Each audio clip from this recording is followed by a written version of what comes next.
Hey everyone, it's Rich Bennett. Can you believe it? The show is turning 10 this year.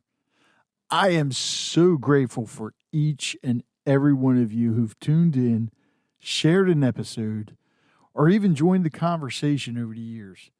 You're the reason that this podcast has grown into what it is today. Together, we've shared laughs, tears, and moments that truly matter. So I want to thank you for being part of this journey. Let's make the next 10 years even better. Coming to you from the Freedom Federal Credit Union Studios, Harford County Living presents Conversations with Rich Bennett. Slow pitch or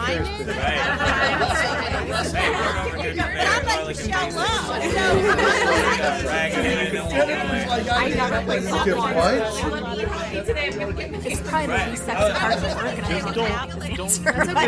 No. The truth is, imagine this.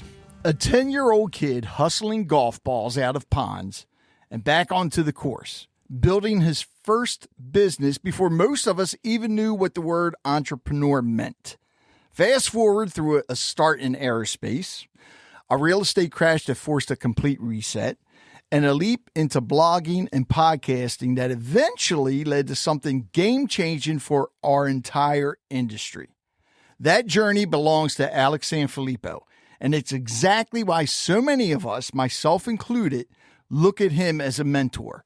Alex is the founder of PodMatch.com, the platform that automatically matches podcast hosts with the right guest. And he's the creator and host of Podcast Made Simple, where he teaches independent podcasters how to grow their influence, sharpen their message, and build revenue in a way that actually serves their listeners. His story is not just impressive, it's one that has guided countless podcasters forward, myself included. So today we're diving into how Alex built PodMatch, why he believed the podcasting world needed a better way to connect, and it did, and what we can all learn about finding the right guest, becoming better guests ourselves, which is something I need to do. Don't yell at me, Alex. And turning conversations into real impact. So if you're ready to elevate your podcast, whether you're brand new or seasoned, you're about to learn from someone who's been paving the way for the rest of us. And something when I say Alex is a godsend when it comes to finding guests, to be honest with you.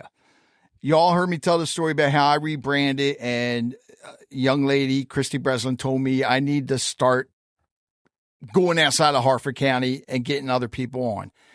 And it was because of Alex that I've been able to do that. And Alex, I don't know if you remember this. First of all, welcome, Alex. Rich, thank you.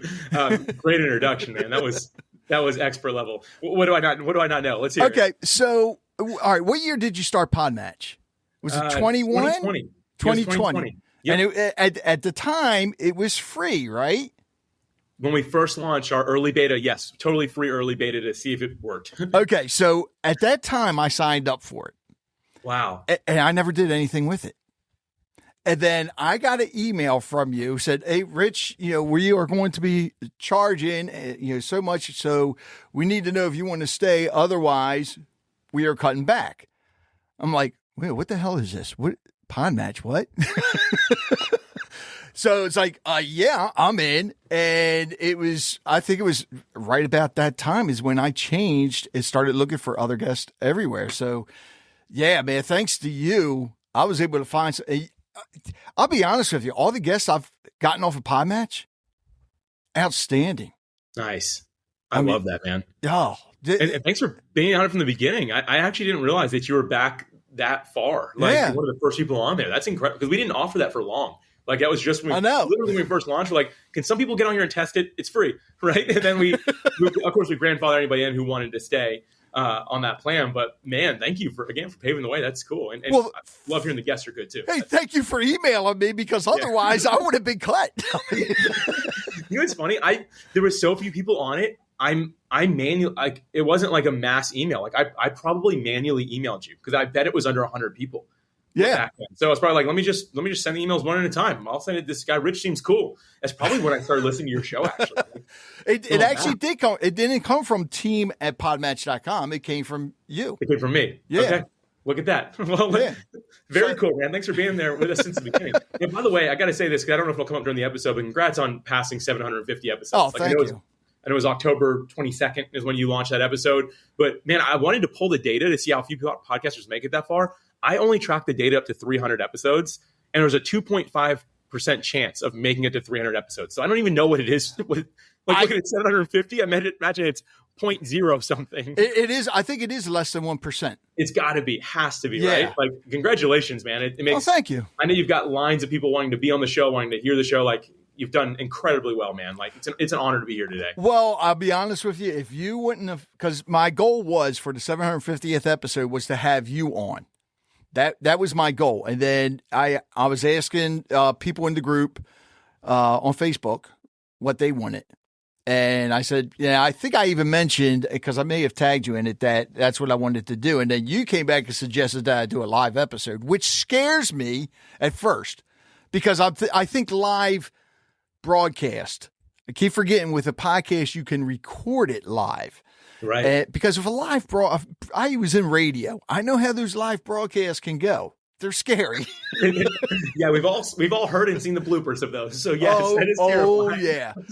But I tell you one thing, I had a blast doing it. I think all my all my co-hosts had a blast. Everyone was having a lot of fun. Like I checked out the episode's great. I mean, and congratulations to you. I mean, I love that you did something that stretched you a little bit. I think it was a wise decision. I'm again thankful to even have been considered for that. But I think you made the right choice doing that. It was sweet. Well, thank you. I appreciate that. Yeah. So with podcasting. Because with your, basically, let's face it, you started your career at 10 years old with the golf balls and everything. But what led you to podcasting? Man, I got to this point in life where I heard a podcast first off. Mm-hmm. And you know what's funny, Rich? The first time I heard a podcast, I was working my aerospace job at that point, and I walked down to one of my departments. There's a whole group of guys working a project. And when I was walking down through, it was in the warehouse, they're doing an inventory project. So I was walking down through there, I could hear something really loud.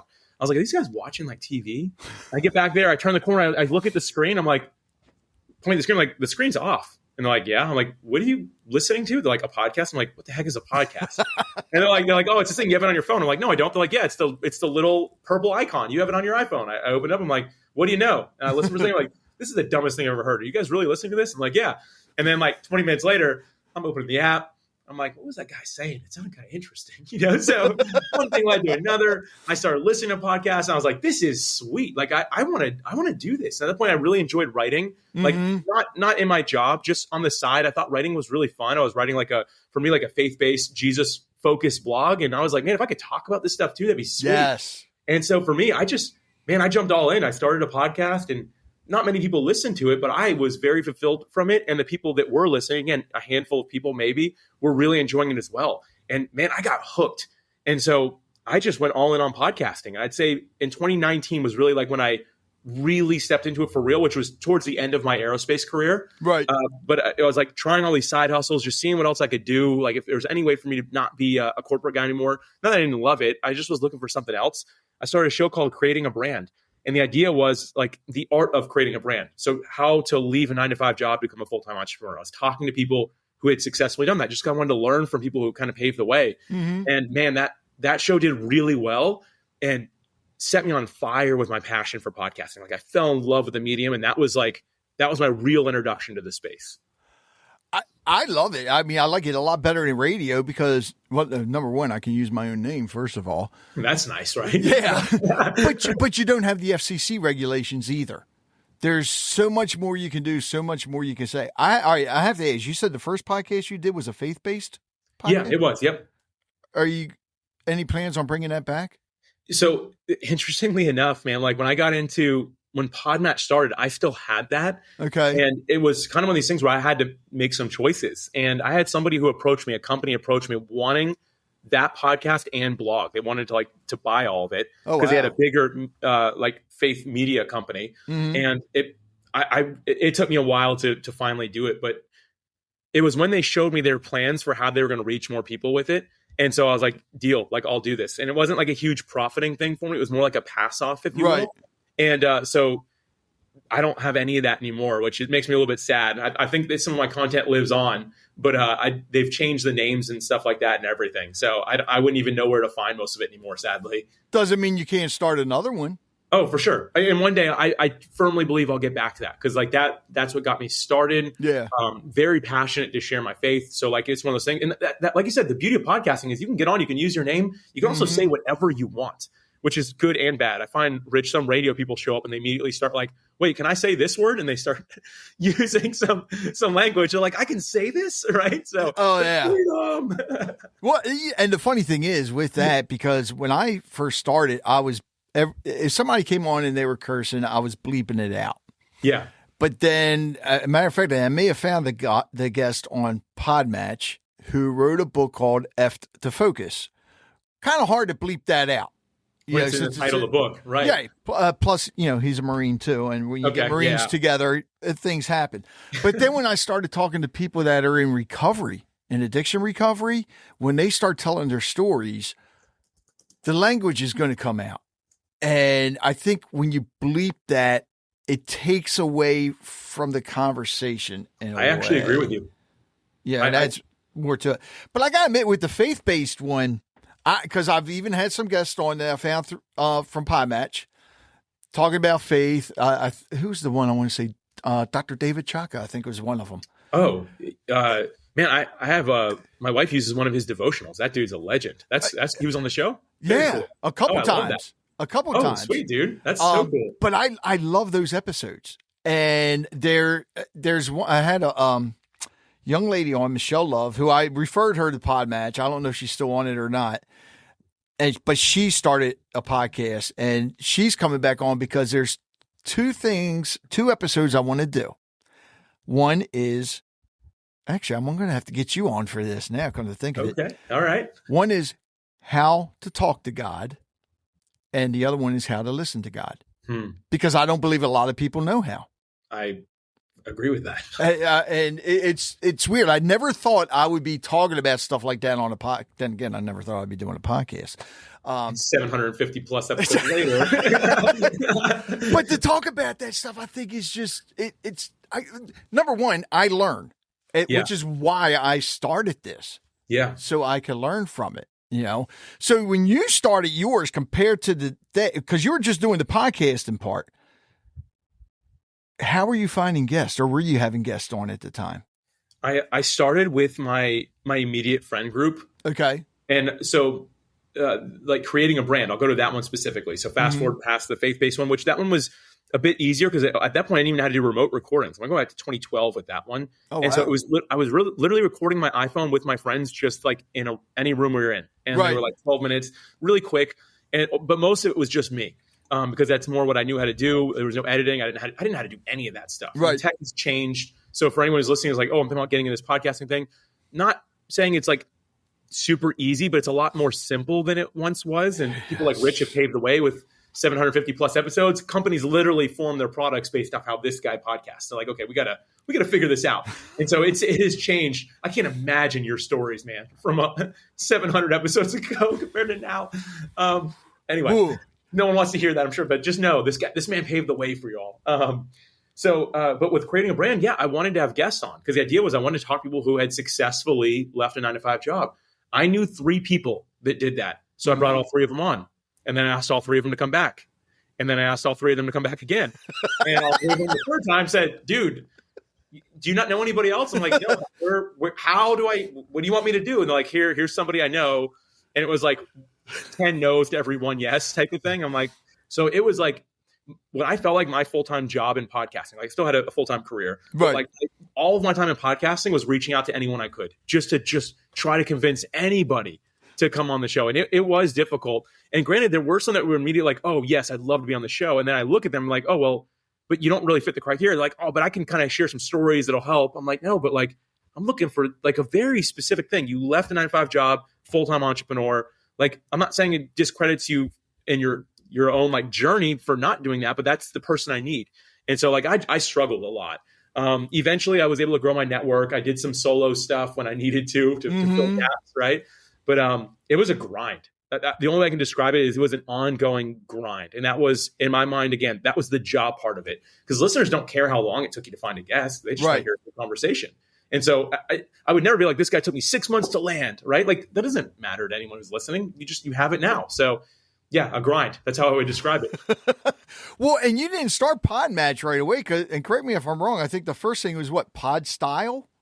So no. I don't know what came first, man. The dates all gets blurry. I think the first thing I had was probably I think I had the community first. So it was literally just a community where people in there kind of helping each other out. We weren't doing any form of matching. It was just more like networking. Hey, what microphone are you using? And people would share pictures of their microphone and say, this is what it was. This is where I bought this, how much it was, right? So it was more like that. I'd say that was the very first thing, which panned into like a bunch of different things. PodMatch didn't come on the scene until it was summer 2020. June 15th is when we launched it. And so there was almost 2 full years before that where we didn't have it. And it really wasn't even on the radar till March 10th, 2020. It was like when the idea came in. So it was like 3 short months of development to get it out there for people. Wow. All right. So you decided to build that, but what gave you the idea? Because, all right, I know you said to yourself, I need to find different guests. But what made you realize that other podcasters needed to find different guests? Yeah, so I'm glad you asked this, Rich, because it really wasn't. I didn't build it for me. I was speaking at podcasting conferences at this point, so like I started traveling around, speaking at them. There was one in Orlando, Florida, at the beginning of 2020. Not exaggerating, a week before the world shut down. Like someone's like, "Aren't you worried about the coronavirus?" I was like what coronavirus to me meant you drank too many Coronas. Like that's my only basis. I was like we laugh now, but at first you were like, dude, how offensive. I was like, what is a coronavirus? Like, it's like hungover. But the world hadn't shut down yet. So there's about 2,000 people in this room. And when as I was getting off stage, I just asked, I'm like, hey, if anyone will give me just 2 minutes of time, I'd love to meet you and just ask a quick question. And so I had pen and paper in hand when I got off stage, and people were so kind. So many people were talking to me. I just was like, hey, well, so what are you struggling with in podcasting? And I write down their name, their email address, and what they said they were struggling with. And I heard a lot of things that day, but 100 people is when I cut it off. 100 people said the same thing. I'm having trouble finding the right guest for my podcast. And some would say I'm having trouble finding the right guest and streamlining the whole booking process. Like, it's a lot of work to get all that administration done. And so and me, I'm listening. I'm like, yeah, I feel you on that. Right. Like, totally get you on that one. But I went home knowing that that was the commonality. I'm like, so I'm not alone.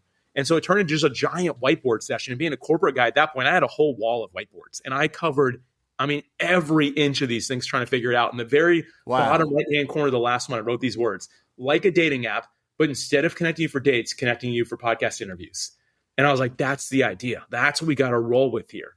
And so that was March 10th, 2020, and kind of went from there, man. But it wasn't because of me needing it. It was validated because other people said they needed it as well. It was just in time too, because it really was. Timing is everything, dude. I had no clue what I was building in that time. You can't plan that stuff, right? I consider myself very blessed to have been able to create during that time. Well, you think about it, when COVID hit, look how many podcasts came in. I think we jumped from I want to say 700,000 podcasts up to 7 million. It was overnight, man. You're right. Yeah. It was under a million at the start of 2020. Yeah, you're right. About 700,000 is what we were sitting at. And then here comes and it's funny because I was getting all local guests on, which unfortunately you can only have so many local people on. I learned that the hard way. I had But I never did virtually. It was always in person. Yeah. COVID hit. I was supposed to have a local author on, and we couldn't do it. I just bought my Zoom Live Track L8, and I said, well, look, we can do it over the phone. I can plug, which I'm not crazy about. I don't, I remember that from radio, just hearing the voice coming through the phone is like, And she says, well, can we do it like Zoom or something? I was like, actually, no, she didn't say Zoom. She said through the internet. I said, let me see what I can find. And I found this app, but it didn't have video. So we were supposed to record. She says, but I'm not going to be able to see you. I was like, well, no. She goes, I never met her. She said, well, it'd be easier if I could see you. And that's when I found, this platform, Squadcast. And thank God for this, because most of the guests I get on now, again, are through PodMatch. and to record virtually, I never thought, and I'm sure you were the same way, that I would be talking to somebody in another country and it'd be like they're right next to you. Right. I mean, dude, on my first guest, it was like beyond just my influence, my network, right? Was a guy, it was during, I don't know when it was actually, but years ago, but he was in Singapore. And I was like, you're in Singapore right now? I'm like, what time is it? And he's like 8 a.m. because it was like, no, it's 8 a.m. my time, 8 p.m. his time. Right. And I was like, oh, thank you for getting on so late. And he's like, yeah, I'm doing this whole podcast thing right now.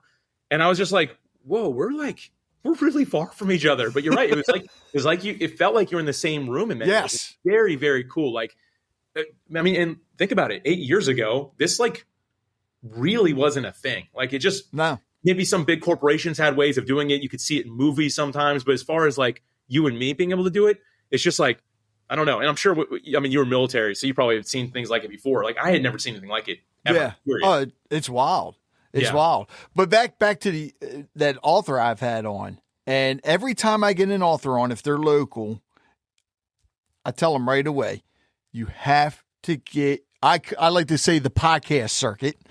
I said, you have to get on other podcasts throughout the world and talk about your book. I said, don't focus on the local part. And I'll always send them, the affiliate link to join PodMatch. And a couple of them have. As a matter of fact, I want to say, and I'll drop his name, Damian Bloss, who signed up. And I think now he started his own podcast. So he's getting guests on through PodMatch. And I tell authors all the time, you have to do it. Explain to everybody. Because, I mean, I'm sure you never thought you would see PodMatch this big. No. But explain to everybody, because you're seeing the testimonials from the guests, from the hosts and everything, how important, what a big difference it has made for people coming on, being a guest on other shows.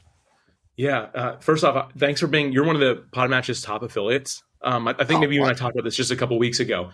Maybe. I don't remember if I meant to email you. I'm not sure if I did or not, but I meant to email you about that. But I'm still going through emails from a couple weeks ago. Okay, well, you'll get there.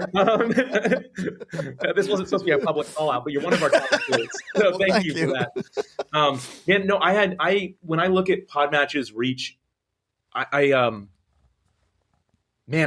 my wildest dreams, I couldn't imagine. Could not imagine. And I had trouble even thinking past the 100 people I met at that conference. So like I have two business partners. One's my wife, and the other guy, his name is Jesse. And he's the developer side. So he doesn't know anything about podcasting. I kind of pitched the idea to him. Three of us signed paperwork and we went to work building it. And he's like, what's your expectation for this? Like from a mass perspective? At that point, there were 700,000 shows. Right. And if you remember that time, there wasn't many of those active. Like, no. Those were active. I told him, like, man, it'd be really cool if we got like 100 podcasts, maybe 100 guests on here. And like, I don't know, charge $20 or something like that someday, like so that we could keep the lights on and all. And I just didn't know. And dude, the first night we launched, again, timing is everything. So like, I consider myself blessed. Like there's nothing I could have done to have known this. I had no business for this happening, but we launched, and he's like, how many people do you expect to have join in the first, like, let's just say month? I was like, oh, those 100 people. I can get them all on board in a month. I'm going to email each of them, take me a couple days. Like we'll do it that way. But the day we launched, I posted about it on LinkedIn specifically. Right. I'm an aerospace guy at that point. Everyone on LinkedIn is like all airplane people, right? Like, so, but I just said like, built this, here it is. I hope it helps somebody. Like, I love podcasting. And man, like I went to bed that night because I posted in the evening, I believe. Woke up the next morning to a text from Jesse. And he goes, dude, 1,000 people joined my room. Wow. I was like, what? And he's like, I thought you said 100 in the first month. I was like, I did. And then next day, he's like, 1,000 more people joined. He goes, dude, what are you doing? You have to stop. You're going to break it. And I was like, he's like, I didn't build it for this. He's like, it's only can withstand a couple hundred people. He's like, you have 2,000 people on in 2 days. He's like, what is happening? I was like, I don't know. I was like, I don't have any influence. I don't know any of these people. I'm like, I don't know what's happening. I have no idea. And wow, my mind was blown by day 2, man. And like, again, I don't take credit for that Alex did something incredible. Yet, like, yes, we filled a gap in the market. So I'm not going to sell short what we did. We executed it really well. But by the grace of God, man, like we launched on the day when people were looking for it. And I look at it today, man, like I only track active members. So I'm not looking at people from the past, but active members. We're about to hit 150,000 podcast episodes released from people that are just actively using like literally like using it in the last 45 days. There's about 150,000 episodes been released. Wow. When I think about the episodes and the impact they have, I'm not taking credit for that, but we're helping enable those connections. And knowing that the world is changing from every single one of those episodes, dude, I can't fathom it, man. But I am so grateful to be here doing what I'm doing. I cannot express that enough. Like, that makes me excited to keep on going every day. And I'm not like addicted to big numbers. I'm like counterculture in most ways when it comes to software. Like, I'm really just, I care about people. Right. But knowing that somebody is getting influence, impact by every day, hopefully one person every day, dude, it fires me up, man. And I know this is a long-winded answer. I'm just kind of in shock still about what's going on with this thing. And here we are. Like, we started in 2020. It's been a while, and I still feel that same way. It's amazing. I mean, I look at these other platforms, and it's like, why would anybody use anything? And the other thing is, too, with PodMatch, if you say you cannot find a guest for your podcast and you're on PodMatch, you're not using it right. There's either, something's wrong there. And the other thing is, and I have to commend you for this, because I don't know of any other platforms that do this. And those of you listening, if you're getting into podcast or you want to start one, you're doing it now, you have to look at podmatch.com, because one of the things that Alex does. You're listening to Conversations with Rich Bennett. We'll be right back. I want to give a huge shout out to a key player behind the scenes of the show, Freedom Federal Credit Union. You know, running a podcast involves more than just microphones and stories. It requires solid financial management. And that's where Freedom Federal Credit Union comes in. They're not just a credit union. They're a community partner that I trust deeply. Their support helps us keep bringing you the stories you love episode after episode. And what really sets Freedom Federal Credit Union apart is their dedication to local businesses. They offer everything from business loans to incredible resources, ensuring companies like mine thrive. And it's all wrapped in top-notch customer service. So if you're a business owner looking for a financial institution that supports your goals and invests in our community, I can't recommend Freedom Federal Credit Union enough. Swing by their site at freedomfcu.org or give them a call at 1-800-440-4120. He gives back. And I don't see other platforms doing that. I can't tell you. I think it's every month I'm getting I guess I could say a commission check from you. Yeah, for sure. Yeah, that's the right way to say it. Yeah. What made you decide to do the affiliate thing? Because again, anybody that's not doing it, hello, wake up. So we call it commission. Like, there's the affiliate stuff, right? So like, you're an affiliate commission. But beyond that, we just pay hosts every time they're releasing an interview that they got through PodMatch. So you're like booking guests to the platform. We give you a cut. Basically, the simplest way to describe it is we take our profit, we cut it in half. 50% goes to keeping the lights on, and the other 50% goes split up among our podcast host.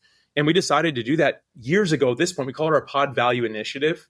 And that's something you can ask AI about. You can go to any search engine if you want to know more about it, because people regularly are like, hey, what is that? And the whole idea was just birthed from this place of looking at podcasting as at large. And this is kind of like, when we built this, it was kind of like the rise of podcasting tools. So like, we're using Squadcast to record. I use Buzzsprout as my hosting provider. Me too. Okay. So there's so many different like tools and things out there, right? So they're like all over the place. And every one of them, and this is nothing against them, but it's like $12 for this, $18 for this, $15 for that, right? And it's like kind of a lot. And I was looking, I was like, well, if there's no podcasters because they can't afford it, because that's one of the main reasons people quit, is just so like their family can't get on board with the $80 a month hobby or $50 a month hobby, whatever it is, right? Like, and some people can do it for like as little as 20, 10, like whatever it might be, but still people are like, it's a hit to my bank every month. I just don't have the luxury right now. And so I'm looking, I'm like, well, if there is no podcasters, there's really none of these tools. The industry doesn't exist without people that are making it up. And like any economy, it's podcasting is no different. It's not built on the backs of the 100 big names that are celebrities we all know. It's built on at this point, millions of people that are the individuals that are in the space. So their own production, they're handling it all right. Like, that's what the whole industry is built on. But so many people want to just praise that top 100. isn't this person incredible? They're a celebrity and they're the podcaster, right? Mm-hmm. And like, that's what was always bothering me. So we cater to them, but the industry only works with everyone else. And so I told Jesse and Alicia, I was kind of nervous to tell them, man, if I can be real, but I was like, hey, I think we should give half our money back to podcasters. And they're like, explain that, like, what does that mean? And so like, I drew up a plan, and they were both like literally the words that Jesse used. He goes, dude, this is really good. He's like, this is very well thought out. It makes sure we don't go bankrupt in the process. Right. Like, and it gives back to people that are trusting us with their time, with their like using PodMatch. And so we flipped on the switch, man. And like, I'll say is no one's going to get rich using PodMatch. Like, it's just not going to happen. But at the very least, our hope is that it offsets a host's full production cost, and even maybe gives them a little bit extra so they can hire a virtual assistant or get someone to help out, right? And swing a little bit. Like, again, no one will get rich, but if you can be at zero and have the luxury of being able to create a show that people love, like, you're already doing better than most. And so the whole idea was just, can we do this to serve people? And the PodValue initiative, as we call it, is my favorite thing. And at the time of recording this, actually, we just passed giving $1 million back to podcasters. And what? Me, yes, man, like that. When we launched it, my dream, I can remember saying this to Alicia, I was like, wouldn't it be cool if one day we could give $1 million back, like reach that point? And dude, pinch myself again, November 2025, we reached that mark of like, it has officially in 5 years time. We launched that in 2022, actually. So, 3 years time. Yeah, under three, I don't know what it was. 2.5, I think is what I can't remember the exact date. It's on there somewhere. But yeah, the idea was just like, let's get there. And that wasn't like the goal when we stopped. We're going to keep on going. But man, wow, like, it makes me excited. Like, I love that. I love helping just equip people to continue and move on. Okay. Are you in the Podcasters Hall of Fame yet? Because if not, you should be. No. I have, dude, can I be fully transparent here? Sure, of course. Okay. A lot of industry people don't like that. And I even had some of them reach out to me when we launched that plan saying, this is a bad notion for the rest of us. Like, you shouldn't do this. Your job is to make money, not give money away. And like, to some extent, I agree. The lights need to stay on. Like, I am not serving anyone if PodMatch has to shut down, right? Like, that doesn't help anybody. Exactly. But at the same time, I'm like, but Alicia and I, like, dude, we live in a 2-bedroom condo. We drive one car. We went down to one car in 2020. We don't have any debt. We're not like stuffed people. Like, we're fairly simple, and we love our lives this way. And I don't have any desire to drive a Ferrari or something like that, right? Like, it's just not me. And so like, I don't have this desire to like become rich or anything like that. Like, I don't mean like Rich Bennett. I mean like financially rich, right? Like, it'd be cool to be you, man. But my point is like, so when people are reaching out, like a lot of backlash, man. And some people like, I even had some people be like, hey, this will never make a difference. It'll never actually help you. Like, you should stop. And so like, when we hit that 1 million mark, like, I posted about it and I sent it to all the outlets that do like news and report on stuff. Not a single one of them responded. And I get it. They think it makes everyone else look bad. And that is not my goal. But I do think this type of thing should be celebrated. So, man, I don't even know why I went on that little riff there. You know what? They're jealous. I don't know. Like, and I don't want to make people jealous. Like, that's not the goal, man. The goal literally is to serve and to help people. Right. And like, at the core, that's what it is. And this is probably the only place I'll ever share this. Thank you for being a safe space for me, man. But like, I don't know. Like, I don't know. Like, I think that doing the right thing has a cost sometimes. And sometimes the cost goes beyond the financial cost, right? In this case, it's some people don't care for that, for what we're doing. You know what? But here's the thing, Alex, you got to look at it this way too. You are, I want to say you're probably saving a lot of podcasts out there.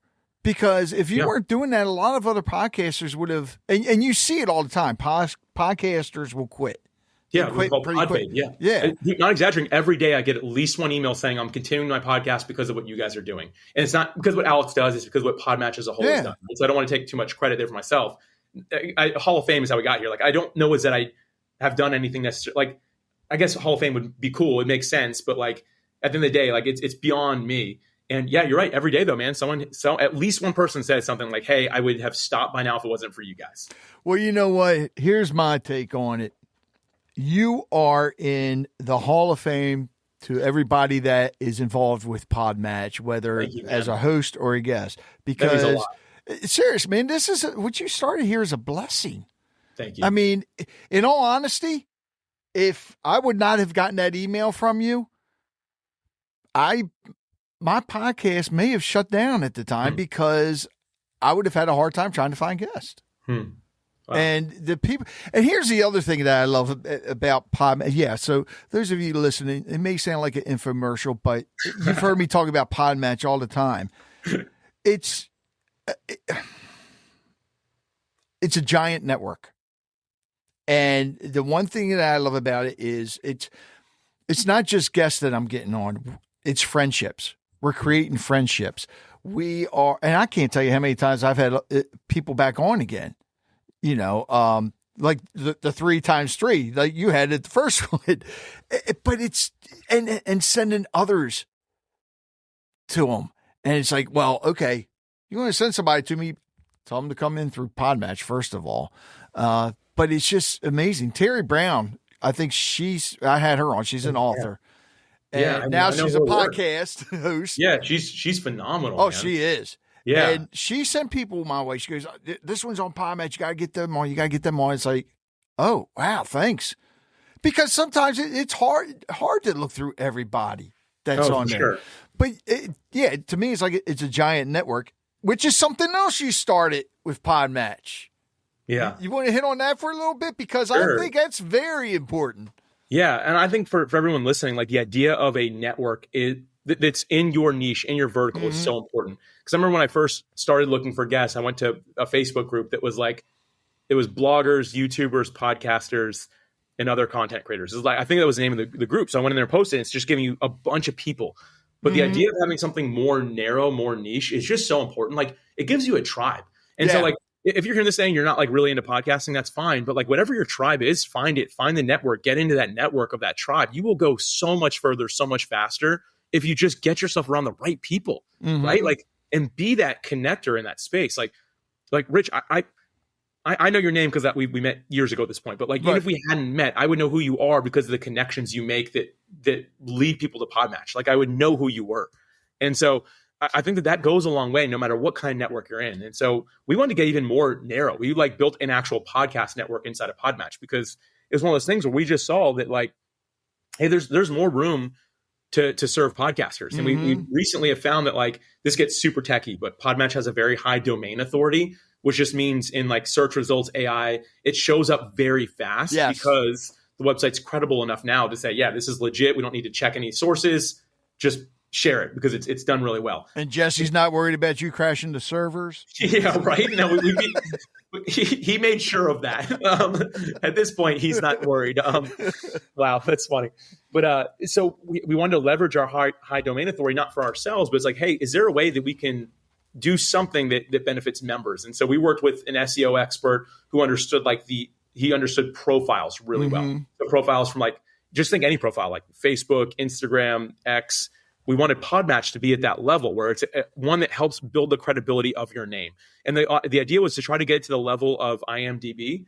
IMDb has very high domain authority, done really well. And so I can't say that we've reached that point yet, but we are well on the way. And how we did that is we built out a network landing page. It had shows on it. And the way that search engines and AIs will, the models will actually index that page. It looks at everything on that page saying these things are associated with PodMatch at a very high level. Therefore, whatever profile this links to, rank that really high. And so the whole goal of that is just, can we bring more exposure to these podcasters? Like, can we somehow put this show in front of more people? Yeah. And so far it's working really well. Oh yeah. It's exceeded my expectations, especially for a start. Like it's not where I'm an overly ambitious entrepreneur. So it's not like where I want it to be. But when I look at like kind of the milestones, it's far surpassed that. And so the whole goal is just, again, these people all have the same vision. They're in podcasting for the long haul. Let's help them. Like there's people that want to listen to this show that don't know exists. Let's find those people and bring them to the show for them. Well, and the other thing that I love about it, and granted, I know I've missed some because I've been recording with guests that I found on PodMatch. But the once a month, and actually even with the legacy team as well, you're bringing people on and they're teaching these other podcasters. And, I mean, you've had some top name when it comes to podcasting, top names in podcasting on there. And you mentioned IMDb, and I'm thinking of, is it Kevin, right? Kevin Palmieri? I don't know how to say his last name, but yes. Something like that. Kevin, if I butchered your name, I'm sorry. Kevin, yes. Yeah, but I know Kev.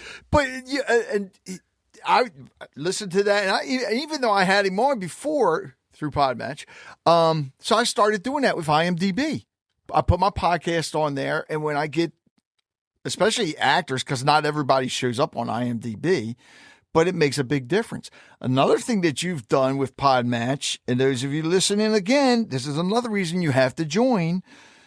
Now, when I love the fact where people can listen to my episodes. Yeah. And explain how. I love the way you did this, because you did a study. You were asking people to send links. So explain that, because, and I hope I did send the right link, come to think of it. I don't know. When people ask me for a link to my podcast, I never send them the Apple link, the Spotify link. It's either a link directly to my website or to Buzzsprout. Okay. Yeah, that's the winner. The website is the winner. So this is actually really interesting, because I realized somebody was sending me a link to a podcast that I met, and they were sending it to my phone. It was somebody I met in person, and they were using some app I'd never heard of. Well, I couldn't even click it to download it. Turns out it was a Google Play only app, and I have an iPhone. So like I couldn't click it. I didn't know what it was. And so I was asking them, like, hey, I can't do anything with this. Like, oh, are you sure? And then like they started explaining, I'm like, this is a lot of friction for me to listen to a show. Like I didn't tell them that in my head. I'm like, this is a lot of friction. I was like, I wonder how many podcast hosts send people to bad links. And so I've asked at this point, we still do this. And now it's a little bit more automated, but about every month, it's over 200 people on average that we ask to send links to their podcast.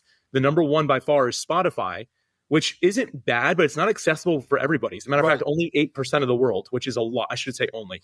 That's a lot. 8% of the world uses Spotify, but the other 92%, they can't quickly click that link without some form of sign up, without doing something. Yeah. So I call that an inaccessible link if you're using that. Your website worked for everybody. If they have a web browser, they can listen to a podcast, your website is the best place to send them. But that's like usually not even top 5 of where people send it. The number 2 most common one every month that we've been doing this is a broken link. So whether they were trying Spotify, whether they're trying YouTube, their own website, it's a link that goes to a 404. Like they didn't check it. And I'm like, man, like podcast hosts are like, how do I grow my podcast? Well, 101 is send people the right link to it, right? That you're doing good. But it's an interesting study to go in and try to figure out. And we decided to add, as you mentioned, like an embedded player on PodMatch profiles just for accessibility's sake. Like we want anyone who goes to your profile to be able to listen. They don't have to go to an external app. They can, but they don't have to. They can go right there. They can hear your latest 3 episodes. The whole idea, I'm really focused on this accessibility thing. Like we want to send people stuff they can immediately in a frictionless way access it, do something with it. I think the future of online content is that way because people just don't have the attention span. If you send something that doesn't work, most of them won't even say anything. They'll just move on to the next thing. So we want to make sure we get that right from step 1, right? And it's working because I look at, was it OP3, I think it is?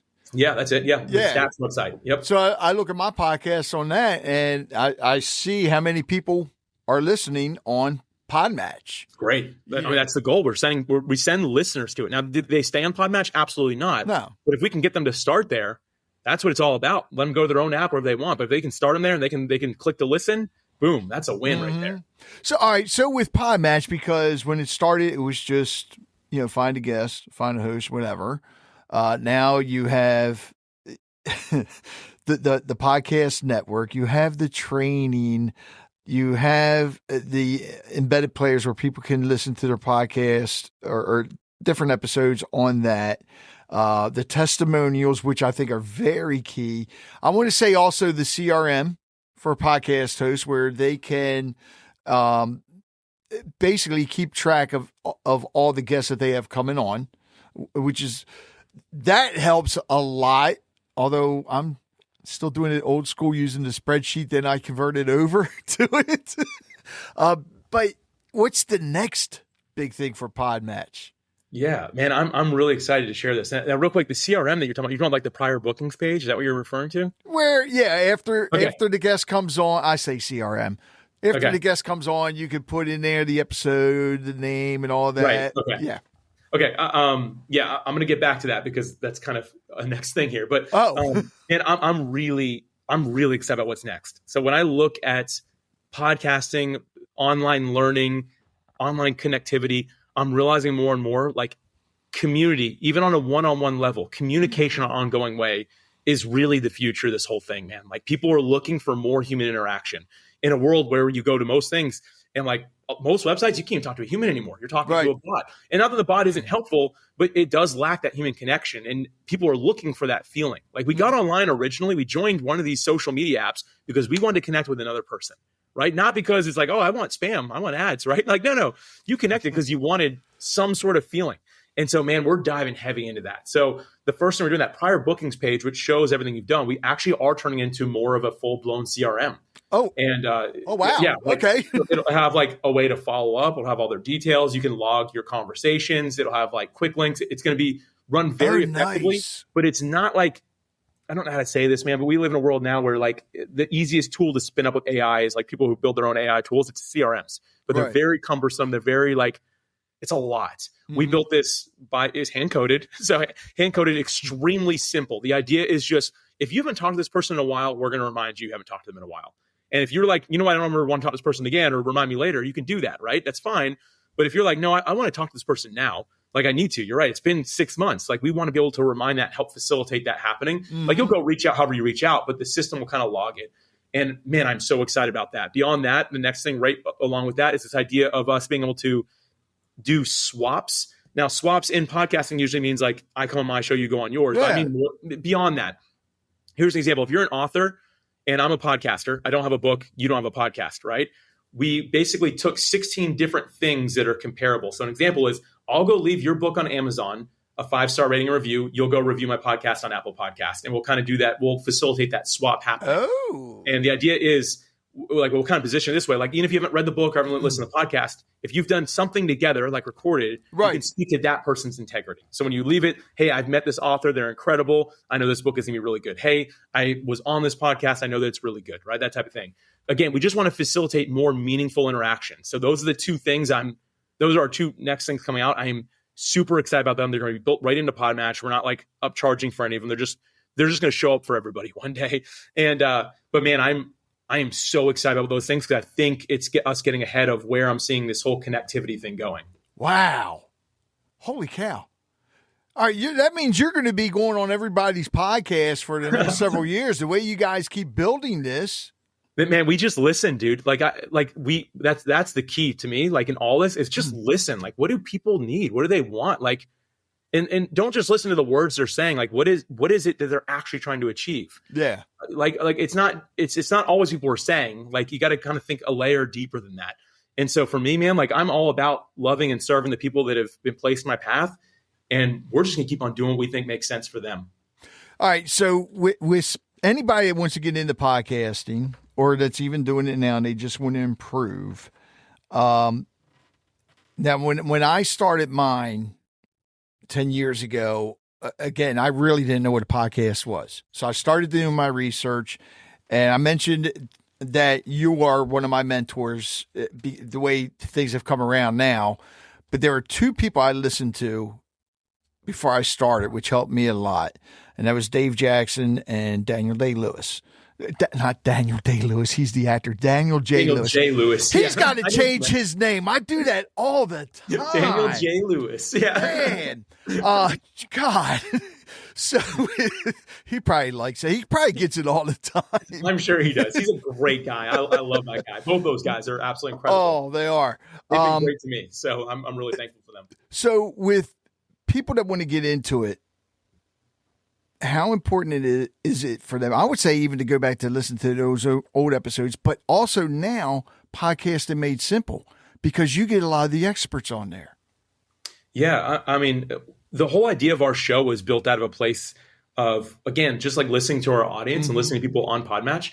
And what I realized we were missing was an educational element of it. There were so many questions coming through. And in all honesty, man, like I'm good at what I'm good at, but I'm not good at the rest of it. And so, like, example, people were like, hey, how do I say no to podcasts that want me to come on as a guest or like the wrong guest?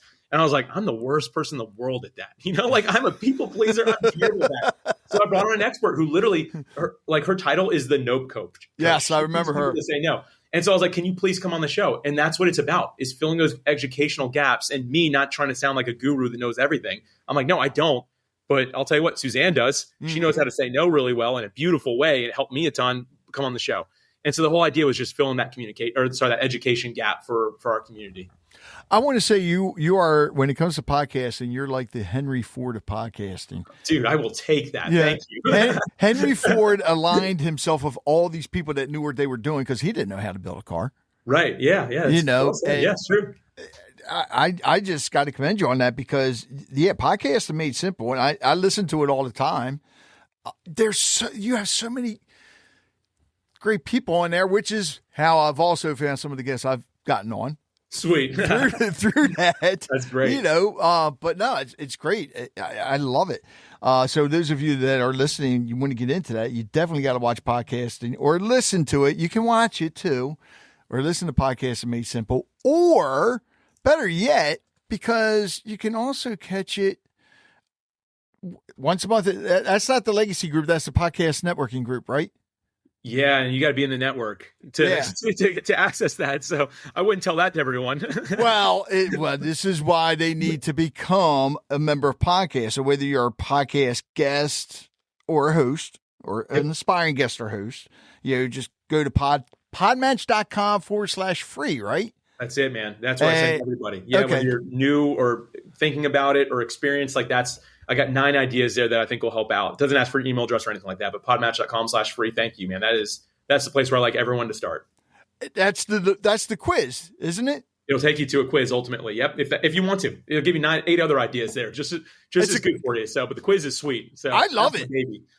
I love it because that's another thing I did even after I forget how many years doing this, and I'll go back and take it every once in a while because this way I know what I need to work on.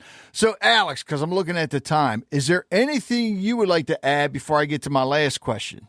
No. I mean, first off, Rich, thank you for your service, man. Your service, first off, military, thank you for that, man. As a U.S. citizen, born, raised in Florida, that seriously means so much to me. You've paved the way in podcasting for many of us. And again, I thank you for that as well. Dude, you're awesome. You gave me a platform today. I shared stuff I'll probably never share anywhere else. So just thank you. Seriously, that's all I got. Well, next I got to get Alicia on. Good luck. I was going to say, has she ever gotten on any podcast? She's one or two, and she's never again. I was like, she just doesn't like it. She loves being behind the scenes. But I'll tell you what, she is so good at what she does. So I just let her stay in her lane. Let her stay where she wants to be. All right. So I do something different now. Pick a number between 1 and 100. 1 and 100. 7. My number 7. It was my wife's number when she played college sports. That was always her number. So I just kind of gone with that. All right. Oh, okay. That's a good question. What's a small act of kindness you witnessed or experienced that profoundly impacted you? Oh, dude, there's so many of these, man. I don't know why I see these things, but recently I saw somebody that was maybe they're in a restaurant. I don't know if they were really struggling. It just looked kind of, and I was in line. I could kind of see them over there, and I didn't even think to do anything because it didn't look like it was a big struggle. But somebody else got up and went and talked to them and helped them up and helped them do what they were trying to do, and then just walked away. And it was a small thing. They didn't look for a pat on the back. They just did it because they saw a need and fulfilled it. And right. I didn't even notice that it was a need, but the fact that they had the empathy to see that there was something going on there, dude, it really it struck a chord with me, man. It made me feel emotional, watching it happen. I'm like, man, what a great thing watching another person just help somebody with something seemingly small, and they may not have even really needed help, but they really appreciated it. Mm-hmm. The person walked away with no expectation of anything else. People are great, right? People really do care, do love each other. And it was really just encouraging for me, man. So it was a motivational thing for me, even though it was seemingly very small. I left there feeling very encouraged by that. And it's probably something I'll never forget, even though it seems small in nature. It could have saved that person's life. Yeah. Who knows, man? You never know. Never know. Alex, I want to thank you so much, man. It's been an honor. And God, those of you, again, I can't stress enough how if you're a podcast host, it's important to join PodMatch to get guests. And if you want to guest, wait a minute, I'm doing this right. As a host or a guest, it's important to join PodMatch. There it is. God, plain and simple. And Alex, I promise, 2026, I'm going to start guesting on podcast. Come on, man. Come on. I know I need to. I heard it. I'm ready. Look, and I feel bad because it's you're always asking for podcasters for Podcasts Made Simple. And it's oh man, every time I keep saying I would do it, and then something comes up. I'm just going to go ahead and record the video and then send it to you so you can use it whenever. Just do it. I love it. Thanks a lot, Alex. Thanks, Rich. I appreciate you, man. Thank you for having me. Thank you for listening to Conversations with Rich Bennett. I hope you enjoyed today's episode and learned something from it as I did. If you'd like to hear more conversations like this, be sure to subscribe to the podcast so you never miss an episode. And if you have a moment, I'd love it if you could leave a review. It helps us reach more listeners and share more incredible stories. Don't forget to connect with us on social media or visit our website at conversationswithrichbennett.com for updates, giveaways, and more. Until next time, take care, be kind, and keep the conversations going. You know, it takes a lot to put a podcast together, and my sponsors help out a lot, but I also have some supporters that actually help me when it comes to the editing software, the hosting, and so forth. There's a lot that goes into putting this together. So I want to thank them, and if you can, please visit their websites, visit their businesses, support them however you can. So please visit the following. Full Circle Boards. Nobody does charcuterie like Full Circle Boards. Visit them at fullcircleboards.com. Sincerely Sawyer Photography. Live in the moment. They'll capture it. Visit them at sincerelysawyer.com. The Joppatown Lions Club. Serving the community since 1965. Visit them at joppatownlionsclub.org. And don't forget the E at the end of Joppatown because they're extraordinary.